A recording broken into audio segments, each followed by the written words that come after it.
So, is our faith just a private matter? Something that's completely separate from the public square? Or is that whole idea of separation a pretty modern invention, and maybe even a damaging one? Today, we are diving deep into Oliver O'Donovan's powerful argument for reconnecting our faith with our public and political lives. And for those of us who are preparing for ministry right here in Nigeria, these aren't just abstract questions, are they? They're urgent. Let's just start with the language we use every single week in worship.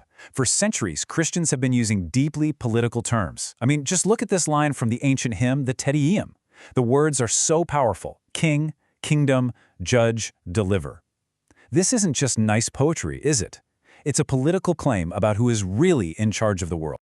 And right there, that leads us to the central question O'Donovan is forcing us to wrestle with. When we use this kind of language, when we call Christ the King of Kings, what are we actually doing? Are we laying a much surer foundation for our earthly communities? Or are we actually canceling out politics altogether? Just turning it all into one big religious metaphor to talk about a God who's somehow above politics? This question is really the heart of our explainer today. Okay, so to get to the bottom of this, we're going to follow O'Donovan's argument step by step. First, we'll look at what he calls the modern divorce between faith and politics. Then, we'll see a powerful challenge to that divorce that came from the global South. After that, we'll examine the limits of that challenge, and finally, we'll explore O'Donovan's solution, recovering the concept of God's reign. All right, first up, the modern divorce. O'Donovan argues that for centuries now, Western thought has been trying to build what he calls a cordon sanitaire, which literally means a sanitary barrier to keep theology and politics totally separate. The idea was to build a wall because of this deep fear that one will just inevitably contaminate the other. A lot of the groundwork for this separation was laid by the philosopher Immanuel Kant, with a really famous distinction he made. He said, look, a moral politician is a good thing. That's someone who tries to line up their politics with a higher morality. But he warned, a political moralist is incredibly dangerous. That's someone who just invents a morality, or even a whole theology, simply to justify their own power. And this idea from Kant, it basically created two powerful complementary fears that built this wall. The first suspicion is that politics will always corrupt theology. You know the thinking. Give a politician an opening and they'll just forge a convenient civil religion to bless whatever it is they want to do. And the second suspicion is the mirror image, that theology corrupts politics. The fear here is that if you bring God's absolute authority into the picture, it will just overwhelm and crush human freedom and all our political structures. But then, in the 20th century, a huge challenge to this separation started to emerge. And it didn't come from Europe or North America. It came powerfully from the global South. Theologians there began to insist that this wall had to come down. And this gave rise to the movement we now call political theology.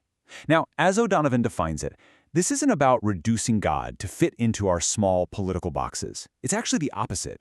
It's about pushing back the horizon of our politics to make room for the massive reality of God's action in the world. It makes the claim that to even understand politics properly, you need a theological lens.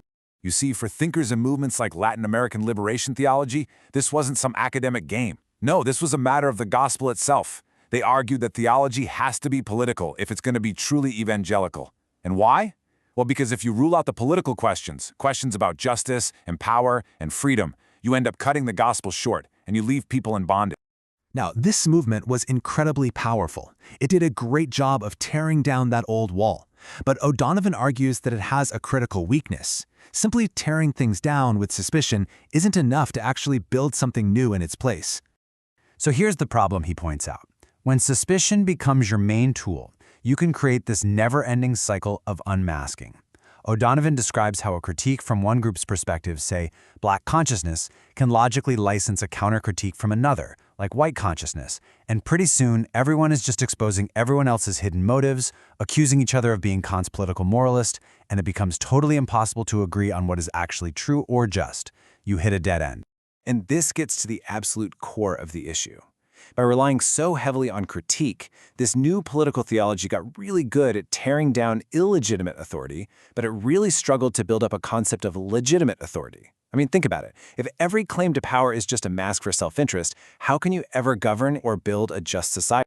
O'Donovan offers this incredibly powerful line to pivot us away from that dead end. He says the Christian's role in politics is not to be one of God's spies, endlessly unmasking the secret motives of others. Our role is to be a prophet, proclaiming God's purposes for society, His judgment, yes, but also His mercy and His plans for renewal. So, if our role isn't to be spies, what is it then? Well, O'Donovan's solution isn't to go out and borrow more ideas from secular politics. No, it's to recover theology's own native political concepts, right from their original source. The way forward, O'Donovan argues, is to go back to the source, Holy Scripture. A truly constructive political theology has to be built on the Bible's own political concepts. We have to learn to speak our own language again, a language that's rooted in the story of God's work in the world. So how in the world do we do that? Well, O'Donovan gives us 4 crucial rules for reading the Old Testament, specifically the history of Israel, as a political text. First, we have to treat it as a coherent story, not just a grab bag of quotes we can pull out of context. Second, we need to listen to what it affirms about God's rule, not just what it criticizes.